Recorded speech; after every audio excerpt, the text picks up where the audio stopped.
নমস্কার।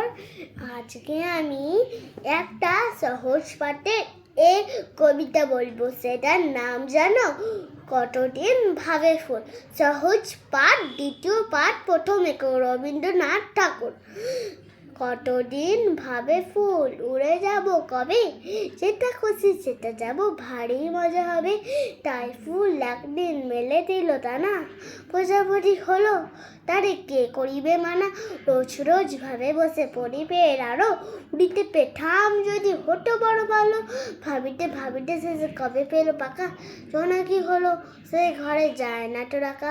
পুকুরে জল ভাবি চুপ করে থাকি, হায় হায় কি মজায় উড়ে যায় পাখি। তাই একদিন বুঝি ধোয়া ডানা মেলে, মেঘ হয়ে আকাশেতে গেল অবহেলে।